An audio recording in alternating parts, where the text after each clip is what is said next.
and welcome to the Anfield Wrap. It's Harriet Pryor hosting this week in the absence of Neil, but I'm joined by another Neil Docking. I've got Rob Gutmann and Ian Salmon here with me as well. It's the international break. It's sad we've got no football to talk about, but it is giving us a chance to get stuck into a few other things.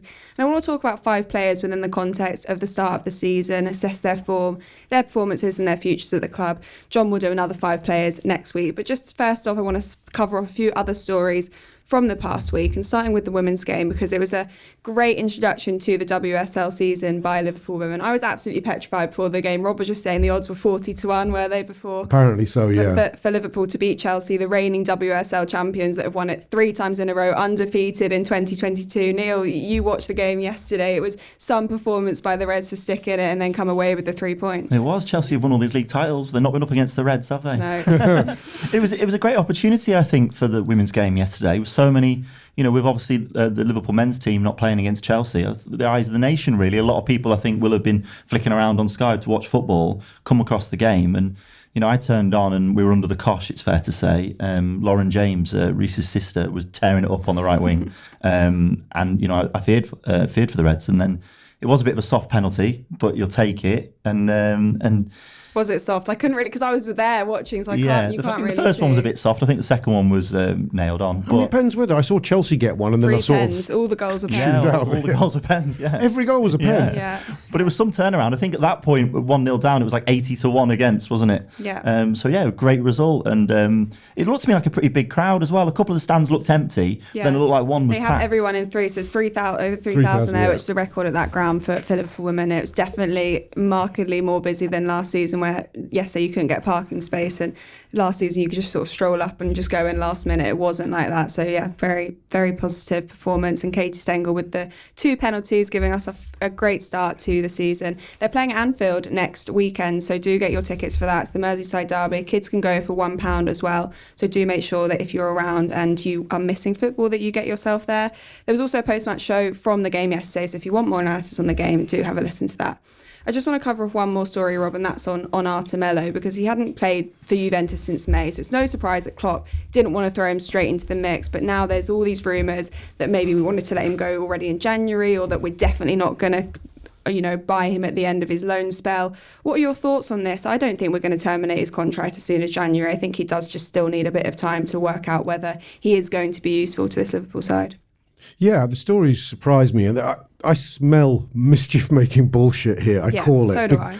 And I think, and it's coming from some of the Italian sports tabloid media, who we do routinely look down our nose at when we're discussing transfer shows, because they are prepared to say anything when it suits their agenda.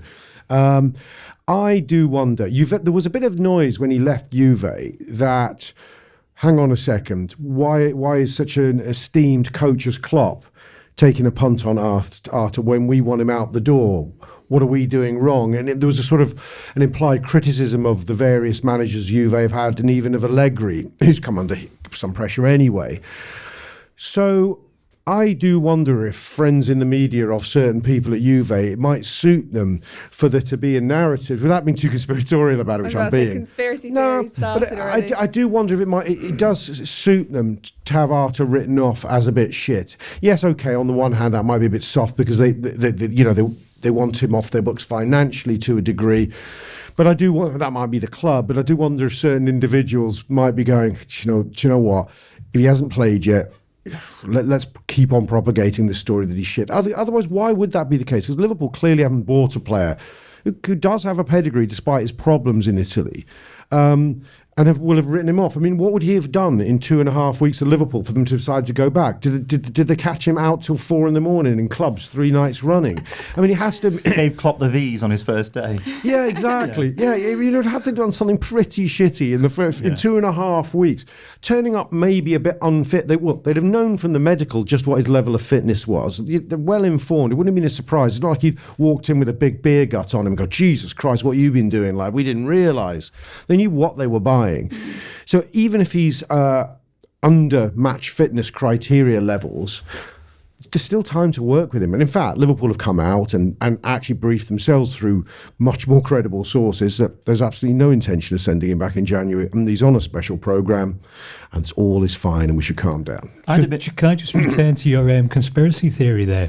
Go ahead. And throw in loads of allegedlys and presumptions and things. Defos, I prefer. This is great. This is the bit that you edit out because none of it's going to be transmittable. Obviously, the idea that they're protecting the coach in some way to make it look like he hasn't dropped one on this, there isn't necessarily a value to protect per se. Because am I right in remembering that the transfer of him to Juve didn't necessarily involve as much money, actual real money, as may have slightly the opposite. Slightly the opposite. Well, I think Barca wanted to show a profit on him, and in the deal that went the other way to Barca, Pjanic went the other way. Juve wanted to show a profit on him, so in their books, I think I'm right in saying Juve bought Arta at an inflated fee. I mean, it's normally in there in the €60 million plus mark. So it's an inflated fee. So if they got rid of him for like a couple of quid, they would be showing a huge loss. Whether that would help them for tax reasons, who knows what the machinations are. But I can put that theory of yours to bed right now, Mr. Salmon. It was a good theory. I loved it while it lasted. I've killed it flat. But I might be wrong. Who knows? Right, I'm going to move on from the conspiracies and get to the main part of the main show. I didn't even want to talk about Arta that much, but I like that we've gone full force. We're going to start in defence with Van Dijk, and like I mentioned, we're going to talk about 5 different players, and he's the first. Neil, what have you made of his performances so far this season? It's a big question. That's been a bit of a mixed bag. I think by his own standards, he's not reached the levels that we've come to expect from him. He's been quite self-critical in some of his post-match interviews. Is after the Napoli game where he says he knows he needs to improve, he knows he needs to be better.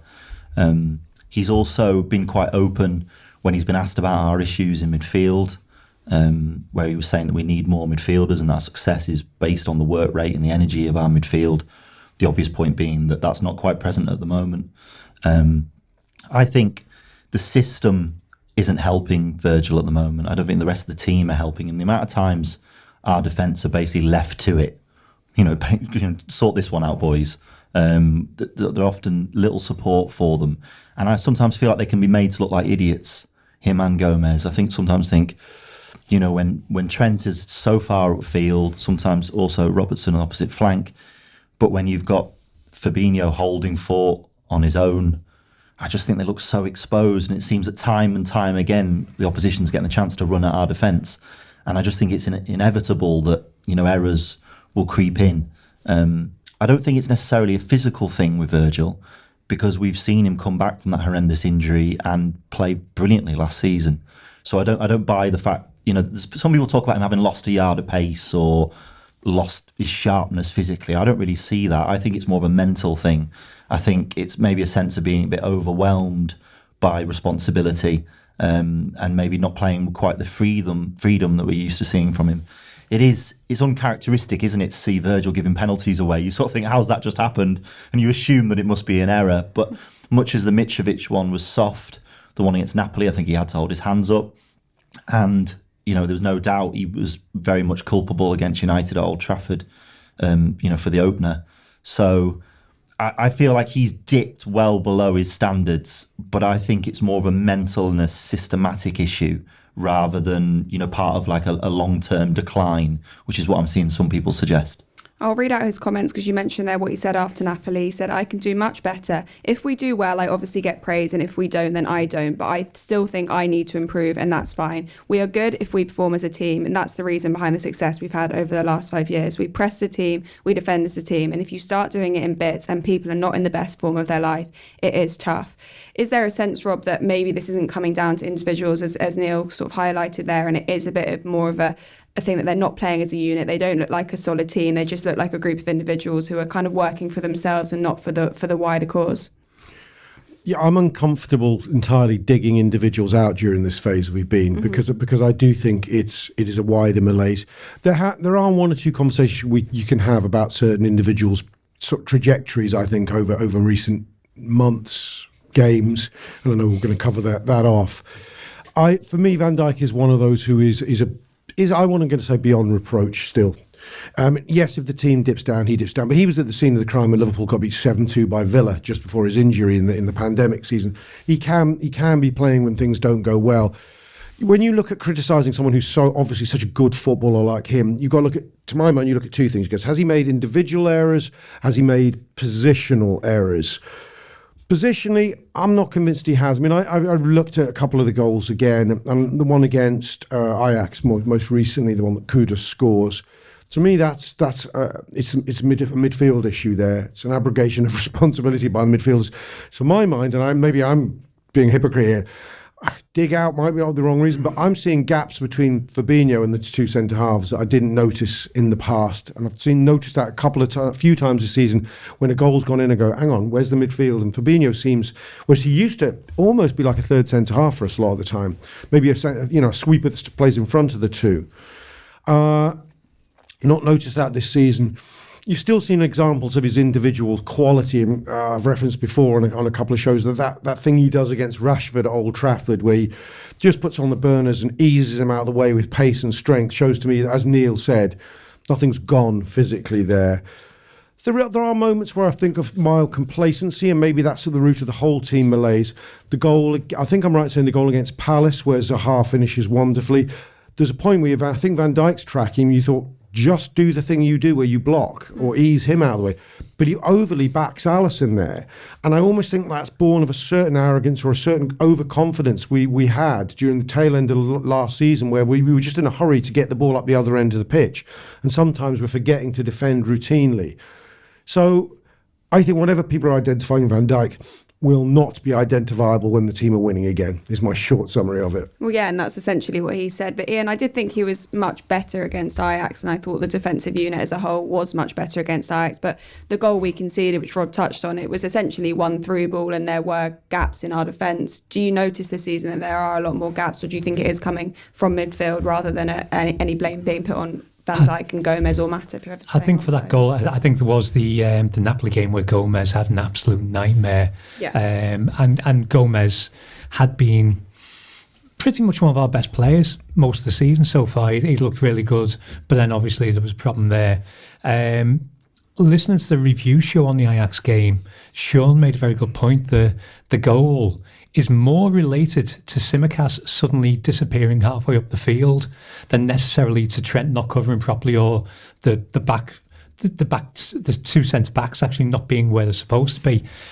Watching it from, I'm 18-yard box in the main stand basically, so watching it from that point, it just looked like a massive hole in the centre. The ball, just talk me through that. Comes from their left. It comes down the left, opposite side of Tsimikas. So how's Ian seeing this? Sean seeing this. Sean, listening to the review show 2 days after, basically there's a challenge up at the left-hand side of the pitch, our left-hand side of the pitch towards the top end of the pitch, which I think Diaz is involved in a challenge with their right back, if I remember rightly. I'm doing this all from memory now because it's a while since I listened to it. And then suddenly Tsimikas appears on screen. He suddenly runs into the screen. He's suddenly there in a position he doesn't need to be because the man is already being covered. And then the ball goes across. Yeah. Ball switches from there. At that point, Trent kind of gets stood up, but the ball, it's a great ball that goes across the middle. It's not Trent's fault. The ball down the line behind Trent's a great ball. It's not Trent's fault. Bailey Blint, I think. And I was looking at the time thinking it's the centre-back's fault because there's a massive hole between them.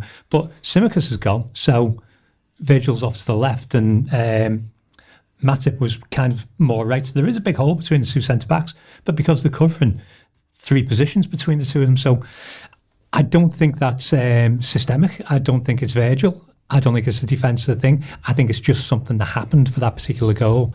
So I think the Ajax game as a whole, we looked like a unit again. We looked like we looked like a Liverpool team again, and we hadn't done for a couple of games. So I think this enforced rest, I know obviously we're now going to an international break that nobody wants or needs, but I think we've had time to actually look at the shape of the team. I also think there's a possible problem that we started playing high line when VAR was introduced on a certain set of rules for VAR, and they've tweaked VAR this season a little bit. So possibly the line that we're playing, we're having to take into account the tweaking and work out exactly what the tweaking is, because no one's figured out what it really is yet. Is the tweak Is this the tweak where if the lines are crossing, it goes to the attacker? Yeah.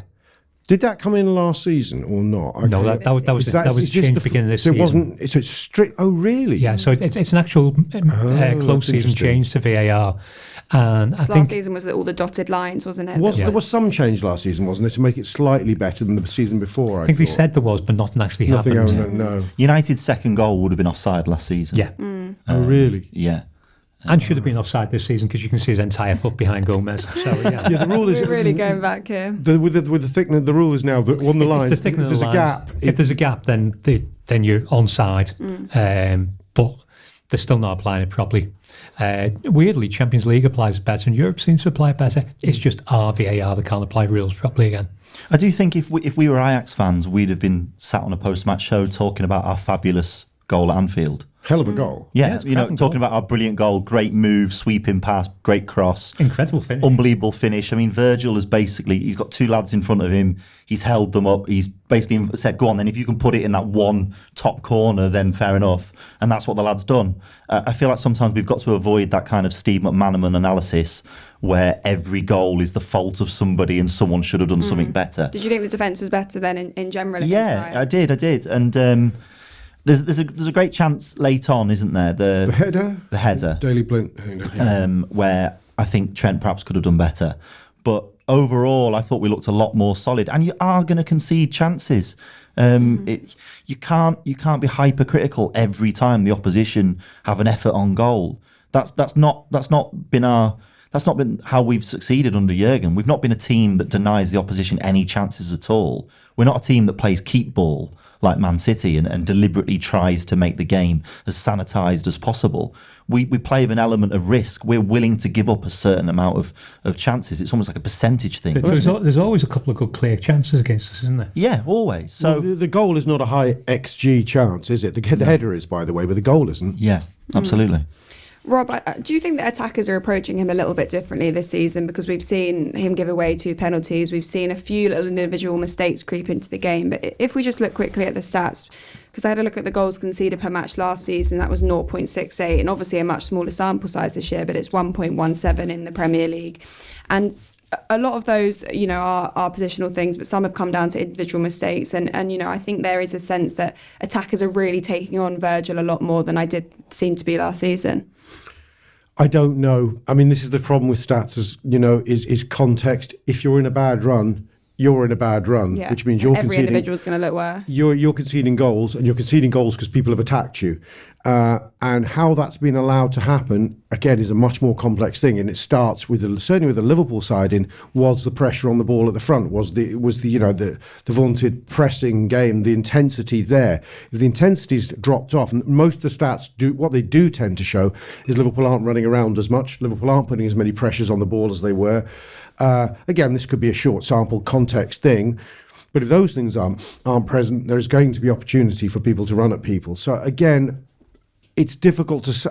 It's really difficult to say. Talk about these things in the context of an individual. I think. So my nose is blocked. I can hardly talk. I think come back at the end when Liverpool have gone through a more even phase, and if there's an individual whose levels dropped off in that phase compared to say last season, then one can go, yeah, that maybe there's a thing here. But I think where you're conceding goals, you're going to go, well, look, you keep us letting in goals. Yeah, that's because we're conceding goals. That stat trumps everything, quite frankly, and then brings everything else into play. Yeah, Ian, final thing on Van Dijk. Who do you think that his best partnership is with? Obviously, the Gomez thing, it was overshadowed by the Napoli game, but other than that, I didn't think he'd been performing badly. Matip's come back in now. Do you think those two are the best partnership that we have? I think it's Van Dijk and Matip at the moment. Yeah, I think that's long term. Gomez will still come back in. Long term, it'll probably be Gomez and Canasi for quite a long time. That's clearly what we're looking to do. But at the moment, it's definitely with Matip. There's an understanding between the two, and obviously Van Dijk can sit back. Matip will take the ball forward. I think it's a much more balanced centre back partnership that way. Yeah, okay. I think Trent can usually be forgiven for some of his defensive mistakes or lack of awareness with positioning because he's so good going forward and he has such an impact and such an attacking threat. He's got 1 goal this season, no assists so far, I don't think. Do you think that there's more of a focus on the defending side of his game because he hasn't been as much of an attacking threat so far this season? Yeah, certainly. I mean, if someone's contributing well, the sort of figures he puts up normally for assists are ridiculous, frankly, aren't they? Better than most attacking midfielders in the league. He creates as many chances as De Bruyne. So with the number of assists dwindling this season, then you are going to focus more, I suppose, on the weaker side of his game. But with Trent, I think we all saw the way his position was tweaked last year with him playing more in field. And for me, all season so far, as short as it's been, there's been an issue on our right flank with Salah, with Trent and with Harvey that I've just not been sure about the positioning of all three of them, and certainly their cohesion. And I think that we've obviously seen Salah's attacking players suffered, Trent's has. Elliot is so good on the ball and such a technically good footballer. He often does the right thing. So you feel like you're being harsh criticising him, but he does tend to cut inside a lot. And so I sometimes wonder, well, who's providing the width? There's no overlap there. Trent doesn't do it obviously as much as he used to, and then we've had Salah instead being the one who's staying really wide, further away from goal. I mean, it's all been documented. For me, again, it's a systematic issue where we're not getting the best, I don't think, out of anyone on that flank currently. So it's no surprise that Trent has struggled. Yeah, Ian, Klopp said post-Napoli, we're suffering from a clear drop in determination. We're doing too many things carelessly. We're full of fear and the chaos overwhelms them. For me, Trent is one of those players that you can look at, and it's not about singling anyone out, but he does look a little bit overwhelmed by all the changes that are going on in the team, maybe the chaos, maybe the lack of good results and the fact that the pressure is just building for him a little bit, and he's got no one to come in and replace him. So Robertson, you can bring Tsimikas in for a game and give him that bit of a break. Trent's got no backup there, so he's just having to play without really performing that well. Yeah, because the backup we did have, we sold because we bought a new Scottish lad who was going to be the backup, who arrived with an injury and we haven't seen since. So he is under a lot of pressure. Unless you play Gomez, then that's had its issues in the past as well. I think it is. It's this. Are we going to get on to talk about Harvey at any point? Is he going to be one of the players we talk about? No, you can talk about him. Right. I think this is very much part of the issue. The Harvey isn't Jordan Henderson, and if you've got Jordan Henderson playing in the right hand side of the midfield, and he's shuttling up and down, and he's doing the covering work, and he's doing the real dogged work to support the front, then once that's missing, you've got a different player there, and you've got a player there who is clearly the evolution of the midfield and would have been the evolution of the midfield last season if not for getting injured. But he is there to be more creative. So while the whole world's been going, we need more creative midfielders, well, here's your creative midfielder. He's literally there to be creative. He's there to join in the front four, which means that the lad you've got who's actually just doing all the back-breaking stuff isn't there. So you can't have both, although against Ajax, Harvey was clearly doing more of a Jordan Henderson role. He was playing more of a within himself role. But if you're evolving the midfield to allow him to have an effect, then for him to have an effect, Salah's going to have to move around a little bit. And Harvey's basically playing in the positions where Trent was popping into last season. So you can't have all these things happening at the same time. So it has to evolve. And at the same time, as you said, Trent has always got the fact there is no one to cover. He had a long season last season. We started off after a compressed pre-season, a compressed break, where everything's just been rammed close together because of the World Cup. And then we've had this really disturbed start to the season. Now it's not the easiest thing, and every game we've played has had some kind of narrative about it. We don't feel like we started the season at all. And yet, once he's not putting in assists, then people are going to talk about his defending. And we shouldn't be talking about his defending because we know he can defend. We know it's not a problem.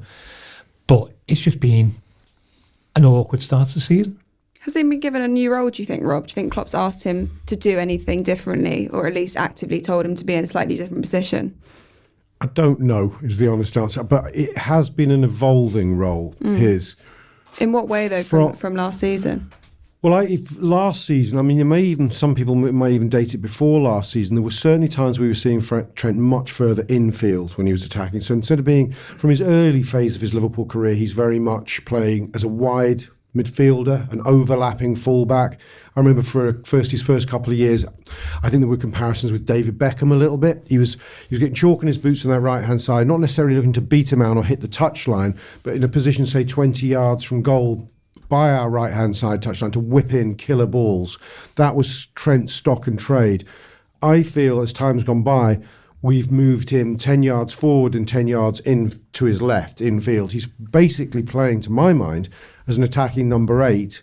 That's how the role's evolved, and we sort of play without a fullback. Apart from when, as Ian said, we asked Jordan Henderson to do bits covering in that role, but we do often play effectively without right back. Yeah, Trent, like a right midfielder might, is also expected to get back, but you are going to leave holes if you have him up the pitch all that time. There is also clearly an instruction to the full-backs this season that they will both arrive in centre-forward positions in the box or at the edge of the box, because Robertson did it the first 3 games running. This is the inverted fullback, attacking fullback thing. Both inverted fullbacks. Both inverted fullbacks, which is a modern vogue. I think it's difficult to say what if something's going wrong or right, in as much as, well, clearly we're 7 games in, including the European Cup games, and 8, I think. Is it 8 including those? Is it 6 League, 2 European, 2 Champions League, something like that, in which we've only won 3.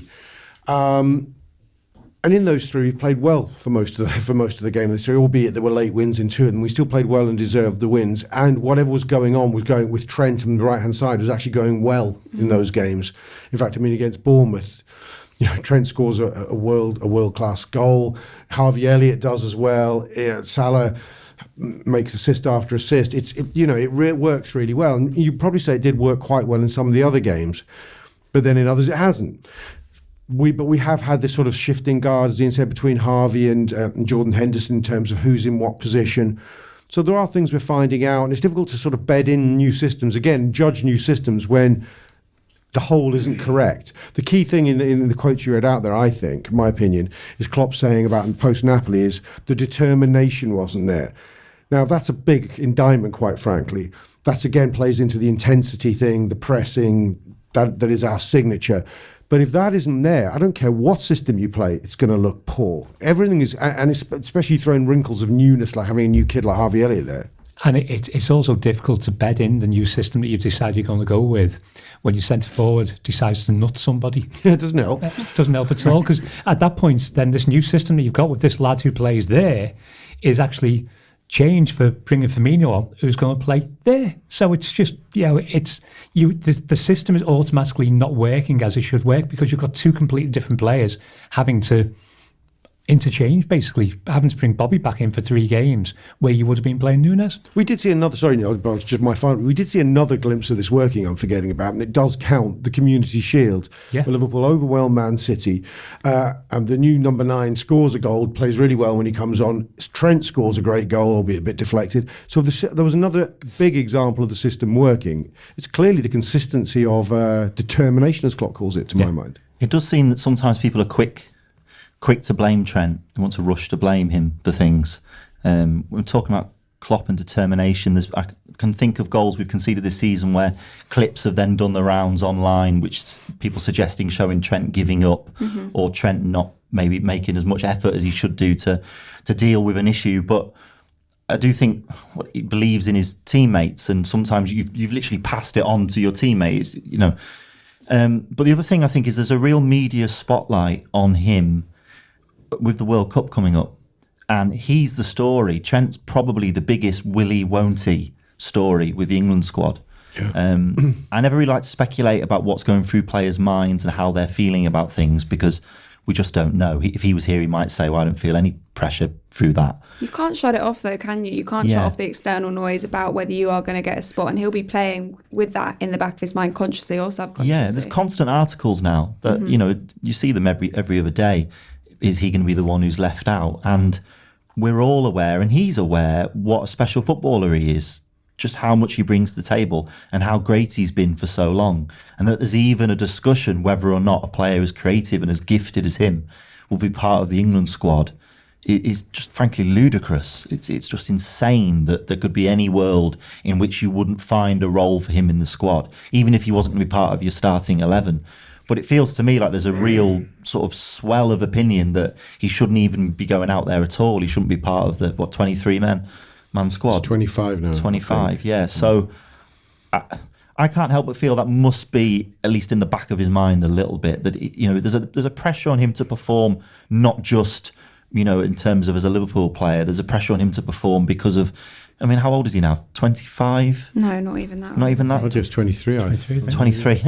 He seems like he's been around forever. But only so many. My point was going to be only so many World Cups come around in your career so easily. He's already missed one tournament, I think, for injury. So easily your career in the blink of an eye, and you've never gone to a World Cup. You've never been part of that. That's a dream. That's something he'll want to fulfil. So I just feel that maybe there's an extra burden on him at the moment, and it's just being drummed up and drummed up. His performance against Ajax, I know, was much better, I thought, along with a lot of individuals in the team. I liked that he didn't play an overly defensive role, because I think it would have been really easy for him to sit quite far back and make sure the defensive side of his game was perfect, so that he didn't get all the criticism, but he was still really getting into those attacking positions, taking shots on goals, trying to provide more assists and stuff. He wasn't just sitting back and playing quite deep, which I thought was positive. Yeah, you can't curtail what's made him such a success. He can't change his game overnight. He can't decide to suddenly become a conservative player. That's not what Jurgen wants. That's not what he wants. Not what any of us want from him. Unfortunately, it's what Gareth Southgate's going to want. Well, that may be one issue. But I think it's more of a tweaking, isn't it? It's more of a tweaking of his role in the team than suddenly suggesting that we need to clip his wings in some way. He is one of the best attacking players in the world. He just so happens to be nominally deployed at right back. So we've just got to keep faith with him, and I think once the team as a whole, balances out, and we go through a spell where we're, recording wins, just routine wins, I think all of a sudden, hopefully the debate around Trent will diminish, and we'll see more. We can just play his natural game. I think there's the debate around Trent in England. I think it is quite an important one in a certain sense, and I think it just gets political too quickly. And all parties get a little bit culpable in this one.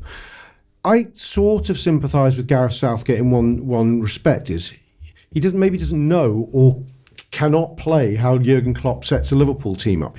He wants to set up with a right back. He's got his own vision, and that's not an unreasonable thing in football. I want a right back who plays like a right back, who defends first and foremost. And he's got a lot of them available at the moment, which is, a surfeit of riches to a degree. And was it Reece James at the moment? Is he the man in possession, I suppose? Probably. Pick one or two others.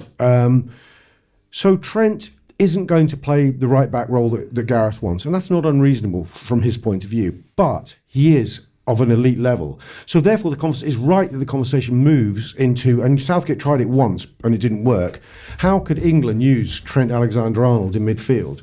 And if I was Southgate and I was married to the system I was married to, I would look at that more. I don't think it necessarily helped. I don't want to be critical of Jurgen, but at the time that happened, that experiment failed for half an hour. Jurgen sort of poured very cold water on the idea of Southgate even trying Trent in midfield, and he even said, well, for God's sake, if you're going to try him in midfield, play him as a 6, right?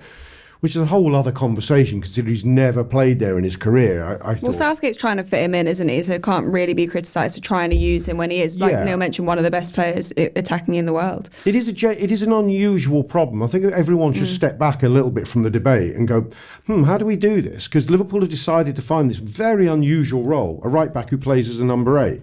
It's really, really innovative. I can't think of many other teams in the world who are doing that with the right back. So how do you solve this problem that he gets, being one of the top 4 or 5 English players in the world, arguably? How does he get in that team? I mean, as a Liverpool fan, I must stress, I don't care. Right? I'd rather he didn't go. But I'm thinking from a Trent perspective, and for his mental health, he wants to play, as you've said, Neil, in a World Cup. I'd like to see the debate go to a mature level and think, okay, it's a problem. Let's try and solve it. And it's not always about is Reece James or Trent Alexander the better right back. There's other ways of solving it. But it's like you say, it's not really a problem. What a great problem to have. We've got one of the world's best attacking players. Yeah. And can we find a way to utilise him for the national team? Can he be a great impact sub? Can he be someone who helps us change a game? Maybe his role will be off the bench. I don't know. Like you say, I don't want to get too much into England and what suits them in the tournament, but I think it's being presented as this great problem, this great issue, whereas really it's just like an interesting tactical option, really. Yeah. I do think he should be on the plane. I do think he should be going to Qatar. I think it would be crazy if he's not part of the England squad. But I do hope it's resolved sooner or later, really. I mean, obviously, so it's not that long now till it happens, but I think perhaps post-World Cup, maybe we'll see a different Trent Alexander-Arnold. I think he definitely makes the squad, but we will see on that one. Let's move into the midfield with Thiago. Ian, I thought his performance against Ajax was just exactly what you expect from Thiago. I'll go through the stats. I know how much you love them. 89% passing accuracy, 10 recoveries, 100 accuracy with long balls, 13 passes into the final third. Probably not ideal that we had to keep him on for the majority of the game, but it's just that element of control that he brings to the midfield, which is unlike any other player we have. Yeah, I love all those stats. It's the XG and XGA and XG chains and all that nonsense that I can't be bothered with. I know it's not nonsense. I know people like it. I can't be doing with it. I'm far too old. He's one of the best midfielders in world football. It's the top and bottom of the whole thing. He's an absolute joy to watch. As long as we can keep him fit and keep him on the field, he runs the game. He runs the team. This idea that people had last season that he slowed the game down in some way, it's kind of like you're just not quick enough to watch what he's actually doing. It's your problem. It's not his. He's a genius. He's an absolute genius. You know, just a little drop of the shoulder that can take a man out of the game altogether. Just that there was a lovely little dummy from a crossfield ball that opened the whole game up on whatever night we were watching it, Tuesday night. He's impeccable. He is genuinely, he's a joy to watch. He's a generational footballer and we're privileged to have watched him. And if you could keep him fit, if he didn't pick up knocks, and he might not pick up another knock for the rest of the season, but if you could keep him fit, he's a player who'd play till 35, 36 and at the same speed, because it's not about pace, it's about vision, it's about awareness, it's about what he can do with the ball and nobody else in the field's doing. He's genius. Yeah, Rob, what stood out for me was his leadership, and not in a traditional sense, and that he's telling everyone where to be and what to do. He was obviously very hungry, very keen to be back on the pitch, but he just raised everyone else's game by virtue of the fact that he was so good and so impressive, really getting stuck in to tackles, winning ground duels. He was just a really determined figure, and I think that transpired throughout the whole team. Yeah, I think the stage has been set for this comeback for Thiago by Liverpool's form, and his cameo in Naples, and Klopp rightly praised him for it, because he was the guy putting the pressures in, which the others hadn't been doing, I think gave him a boost coming back from an injury, and you know he really lived up to his billing against Ajax. I thought he was fantastic. He's an unusual player in that my life as a Liverpool supporter, in that I want to see him play every single game, but I'm sort of aware that there's a problem if that's the case, because he won't. He is an injury-prone player. There's no doubting his injury record at Bayern was such, and his injury record at Liverpool has been of an injury-prone player. So Liverpool have to be very careful. So unfortunately, I think therefore, when we get him on the pitch, we have to see him as something of a positive luxury. This is, I mean, not a lot of people don't want to hear this. They think we're building our team. We can't quite build a midfield around Thiago because of the availability issue. I think he can be the cherry on the top of the cake, and I think we should aim for him to be that. I think we got to a sweet spot with him towards the tail end of last season, where we'll be able to manage his games. In fact, just with the right run of momentum with injuries last season, we were able to manage games of a lot of our midfielders in a way we haven't been able to this season through bad luck, which then, encourages more bad luck. So I could say the same things about Jordan Henderson and to a lot lesser extent Naby Keita. It'd be nice to be able to use these sort of players, these really elite midfield players, as and when we need them. And Thiago's another case in point. So on the one hand, I'm really happy he's back, really enjoying the football he's serving up, but also nervous that we now think we have to have Thiago on the pitch for our next 10 games to win football matches, because it isn't going to happen. Is it a case of finding a way to adapt without him there? Because at the moment, the drop-off is so large that he is probably the player, would you agree, that we miss the most when he's not available? Well, it's felt like that this season, certainly. 100% would say that. I wouldn't necessarily say that last season, because I think we played some magnificent sets of games when he wasn't available, and fantastic games when he was available. I think a lot of the stats you see show that there is a sort of correlation between him and Fabinho being on the pitch and Liverpool's win rate being really high. I'm a little bit sceptical about those correlations, because I think you can sort of spin them in many directions. But there is no doubt he's a fantastic influence on any Liverpool team he steps out for. But you're right, we do have to find a way of playing really well when he's not playing. I mean, we have done this season. He did play against City in the Community Shield and played very, very well, but he doesn't play against Bournemouth, for example, and we managed to find a way. So there are games where we've played well without him, and I think we need to continue to find ways to play well without him while still enjoying him. Yeah, Neil, the defensive side of his game is one that probably goes under the radar because of his vision and the way he passes and his accuracy. But that was probably something that you saw in the Ajax game that we'd missed the most, that sense of control in that midfield area. Yeah, his pressing is really impressive. He knows when to go. His timing's always good. Some of his tackles are wild, but I like the fact he throws in a wild tackle, loves a slide tackle. But he's so press resistant in a way that Gini was. That we've not really had since Wijnaldum left, apart from when Thiago was on the pitch. Our team know if they give the ball to Thiago, we're keeping the ball. It's very, occasionally maybe a careless pass from him, but 9 times out of 10, he's not giving the ball away, which relieves pressure. He helps us bring the ball forward. There's no stat for that dummy, I don't think. That outrageous. It should be for that outrageous dummy we saw. His all-round game is just at such a high elite level that we are going to clearly miss him when he's not available. Melo has been sold in some quarters as a almost Thiago light style player. That remains to be seen. Pound shop Thiago is the technical term. Little Thiago, yeah. We're yet to see whether he can come in and perhaps give us something of the same attributes in Thiago's absence. I did think we managed his minutes really well last season. There seemed to me to be a lot of games where he was getting hooked around 65, 70 minutes. Job was done and he was being saved and wrapped in cotton wool for the next fixture. But then we did find ourselves in a position where at least 2 cup finals we've gone into where his fitness has been a huge concern.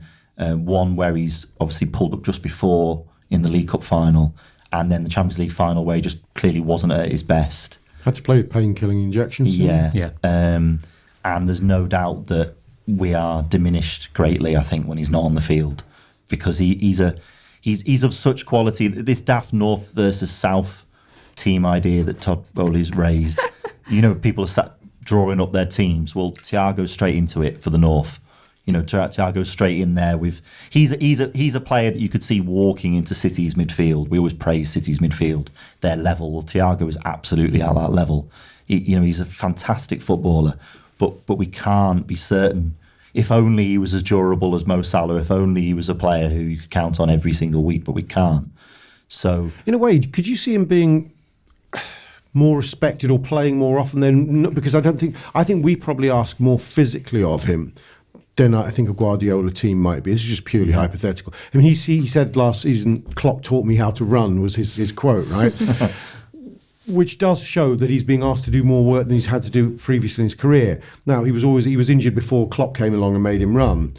But still, I do wonder if he could just sort of showcase his talents on the ball more in that sort of team. Not that I'm advocating he move to City. I think he might be appreciated at an even greater level. Like, he might be a first name on the Spain team sheet for a start. Possibly. I mean, the Spanish situation, talk about Trent. I mean, that's even more baffling. In what world have you not got space in your squad for Thiago? I mean, that's just unreal. Certainly everyone in our team has got to work so hard. And I don't think we're in a position where we can allow one player to ease off or one player to be given a reduced role or lesser responsibilities. I don't think there's a way we can manage that. And Thiago doesn't play like that to me either. He's very much all action. He's all action performance. He was everywhere, wasn't he, on Tuesday night? So I don't think you could constrain him in that way or say, give us 70% Thiago.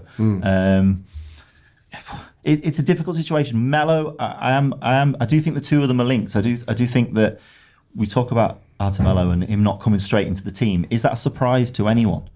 I didn't expect us to bring someone alone at the last day of the transfer window and him to just walk into the team. Playing for Klopp is such a specific role and so demanding that it may well be we don't even see him for 2 months. But hopefully once he's available, maybe we can alternate the pair. And as I say, the game's won. Thiago's hooked on 60, then we have half an hour run out from Arta. Allow them to sort of share the role almost, yeah. I think we miss Thiago because we also haven't got anyone who can substitute for him because Jones and Keita are injured at exactly the same time. Who would be taking that position? Yeah, sorry. Yeah. And notably Bournemouth, Henderson has his best game as a left-sided midfielder for us. Let's move through to the forward line then. We'll do Diaz and Salah together. Like Thiago, Diaz is another player, Rob, who I think has been performing really well, even in the midst of a bad run of form for Liverpool. I just think he's really impressive, the effort he puts in, the determination, the fact he never stops running. His performances has been one of the standouts for me. Yeah, I mean, it is. There's no doubt it's a sign of a player if he can stand out in a team that's struggling. Diaz just has done that. I mean, he impressed everyone last season. The only murmurings were about the end product. People wanted a few more goals from him, a couple more assists maybe. But even then, I felt that was harsh at the time. I thought he was only there post-January, so the six he scored and 3 assists or whatever, the goal involvement, if you'd scaled that to a full season, it was perfectly respectable. And that's whilst ignoring everything else he does. I think it's incredible how like Sadio Mane is at times, although stylistically, their bodies move in slightly different ways. They're not the same footballer, the same person, but just his ability to get out of tight spaces and emerge with a football reminds me of Sadio. He gets us up the pitch. He keeps us up the pitch. He keeps things ticking over. And games don't go by where you go, Luis Diaz didn't have a good shot at goal or wasn't very close to scoring. And here he is, effectively our top scorer. He scored 2 unbelievable goals. Whatever anyone's perception of Liverpool's future is and how we should set up and who the personnel should be, Luis Diaz is all but number one name on my team sheet going forward at the moment.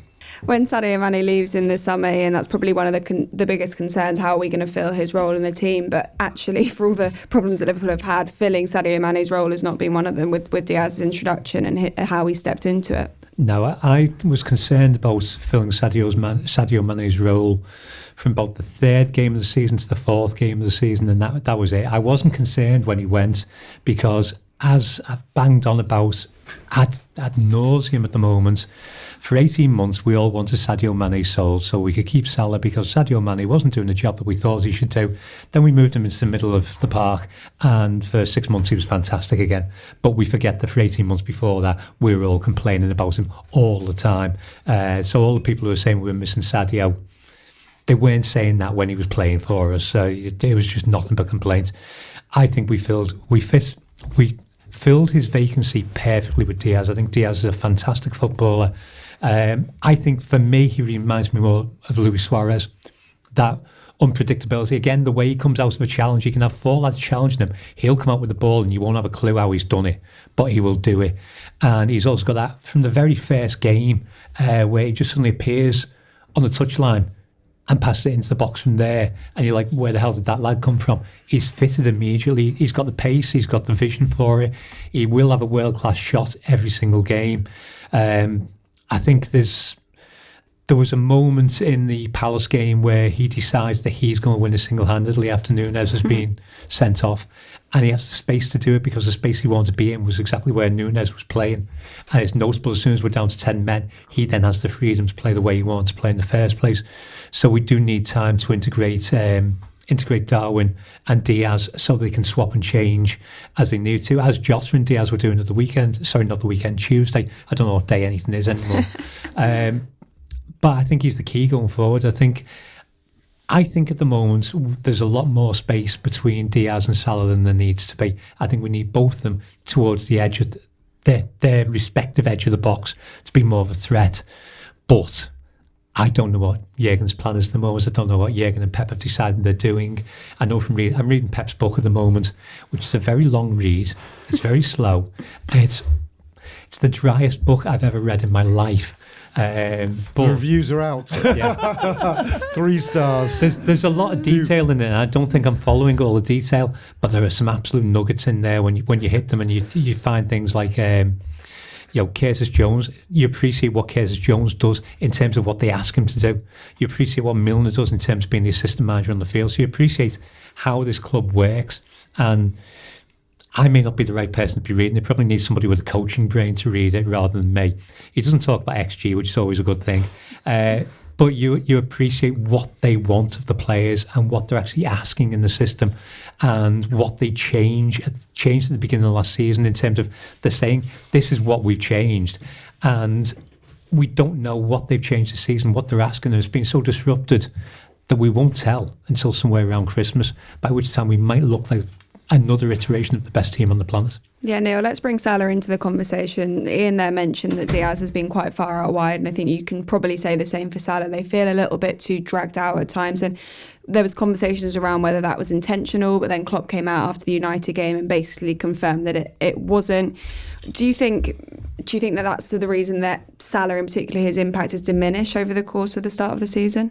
Possibly. I don't want to call Jurgen a liar. But I do think sometimes he's not going to come out in a post-match interview and say, yes, it's all my plan that's going wrong. Yeah. I do think he would take responsibility though, and if he had told Salah to go further out wide, I do think he would have fronted that. But he's saying he didn't even think he was that far out wide, but we can all watch it. Yeah, I think we've all seen with our eyes noticeably he's been less central and less involved. I do think, again, it's very early in the season, and for all sorts of reasons, this attack hasn't had much chance to gel. If you're asking me, do we miss Sadio, the left winger? No, we don't. Have we missed Sadio, the centre forward? Well, yes. You know, if Sadio had been here and playing number 9 for the only few weeks of the season, I think we'd have more points on the board. But the thing is, our new centre forward was suspended for 3 games because he headbutted someone. Jota's been injured. So there's caveats, isn't there? They need time to play together. This new lineup, this new attack, especially if Darwin's involved.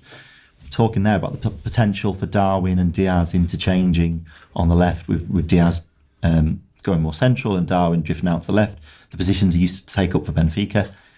The only way you can build up those relationships is minutes on the pitch, and they've just simply not had it. And Salah, I think, has to find himself within a new way of working. Bobby came in against Bournemouth and almost gave us a dose of vintage Bobby. He almost rolled back the years, and we saw what we've been used to seeing for so long. But I don't think Firmino's capable of doing that week in, week out now. He seems to be naturally dropping deeper as his legs aren't quite what they were. So I feel like it's a time of transition, and so I don't think we can be judging anyone too harshly at a time when clearly they are adapting. Clearly, this attack is evolving. With Salah, I found it just strange that he seems comfortable at times playing so wide. You just assume that he would naturally drift towards the centre, that he'd want to get more involved, that he'd want to be getting off more shots. There was a match a couple of weeks ago, I'm trying to think which game it was now, where the whole first half he didn't have a single shot on goal, and that's just so far removed from what we're used to seeing. So I have been a little bit concerned about Salah. Of all the players we've mentioned today, Mo's been the one that's given me the most cause for concern, because I think you said on the show the other day, Rob, we're talking about a player who a year ago was in the conversation for the best player in the world, and he's been so far below that there is some issue there. But I do think time is probably the biggest thing that this attack line needs at the moment. Yeah, his goals per game pre-AFCON were 0.88 and post-AFCON they're 0.33, and that extends into this season. Do you sense that this season in particular he's trying to create room for others at the detriment of his own success and his own position in the game? I just don't think that's how Mo Salah works. I mean, not that I know people have been in a hurry in the past to call him a selfish footballer. I think he's a focused footballer who is very much of the mind that Mo Salah scoring loads of goals is good for the team he plays in.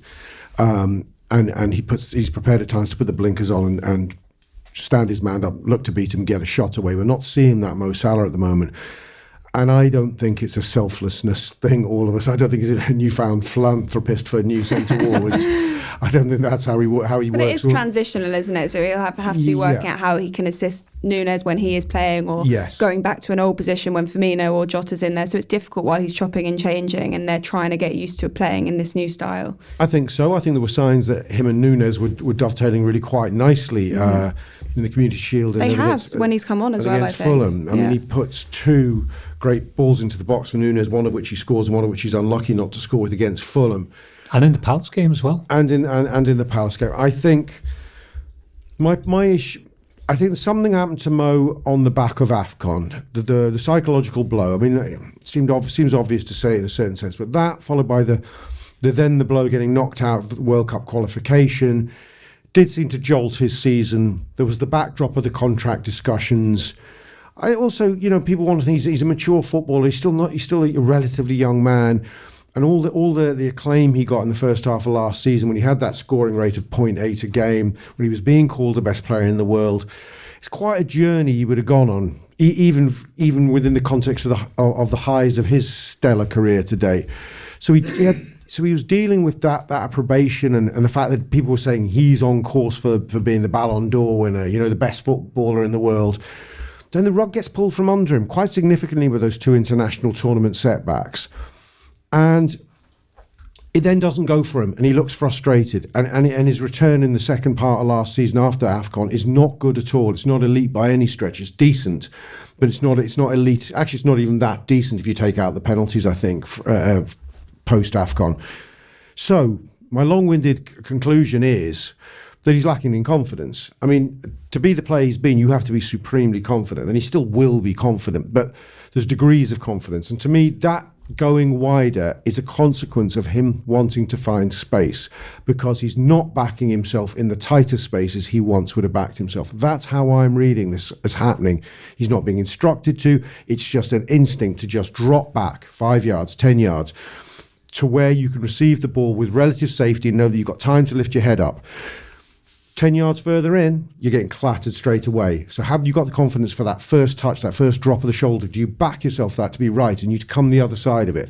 Confident Salah does. Not so confident Salah isn't so sure. He did get a goal against Ajax, so that will give him a boost heading into the international break and beyond. Yeah, and he got a goal from the position we expect him to. And possibly that might have been assisted by the fact that Jota played as the false 9. In the same way that Bobby did it, in the same way vintage Bobby did, and had an excellent game there, so the space for him to move into was present. And this could be the whole thing. We've not had the season, we've not the start of the season we expected. Everything's been disrupted, every position's been disrupted. We're trying out new things in a new system. We've been hit by injuries, and there's the knock-on effect of the fact that we played 65 games last season, so everyone's suffering a bit. Salah wasn't talked about as being as possibly the greatest player in the world this time last year. Salah was the greatest player in the world this time last year. Top and bottom of it, there's no argument in that for me. He was the best player on the planet at that point in time. Doesn't mean that you always are, but he was for that. Certainly for that 3 months, he was definitely the outstanding player in the world game. He'll get back to that level, and the idea of him being a selfish player, forward should be selfish. Ian Rush was quite a selfish footballer. I know, because Bob Paisley told him to go out and be a selfish footballer. It works. So Salah's shooting when Salah wants to shoot. I don't think you take that out of him. I think that's a natural thing. So I don't think it's a choice he's made that. He did set up more assists last season than he's ever done before. And I know he was proud of the fact because, they talked about it at the end of the season. But he will still want to score goals. And he'll get back to that. Final word of positive. Oh, go on, Neil. I was going to say, there was. He's obviously had to deal with a lot of disappointment, but also it was levelled at him personally. I think is a big part of this. This failed. It's not like Egypt failed in AFCON. Egypt failed in the World Cup. All players have to deal with that kind of disappointment. It's the fact that, from what I understand, in Egypt it was very much put at his door. That he's the one who should have got them over the line. He's the one who should have got them to the World Cup. Because so much of the hope was placed on him. Yeah, and then even in the Champions League final, it felt like a big narrative going in was Salah getting his chance at revenge against Real Madrid. He almost put that... He was the one who brought that up, really, in that interview in Villarreal. He's making it clear that's how he saw it. And obviously it didn't go his way in Paris. I think he needs to just get into a rhythm again where things are natural and it's coming easy to him and he's not perhaps overthinking.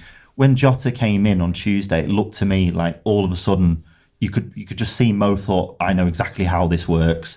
We both trust each other. We both link up so naturally. Jota's pressing was just phenomenal. The whole team benefited from that. If we're getting Diaz, Jota and Salah on the pitch, which I think more often than not will be Klopp's go-to over the coming weeks if those three players are available, then I do think the goals will start to flow because those three players have got so much quality and they know each other, they know their game. Yeah, international break, but still plenty to talk about, clearly. Do download the Anfield Wrap app. Dan Morgan is doing a review-style stat show looking at the season so far. So if you're interested in anything we've spoken about, I'm sure he'll dive a lot deeper into those from a stats perspective. We also did a deep dive on the midfield last week, so do download the app and you can get some free tokens to listen to that.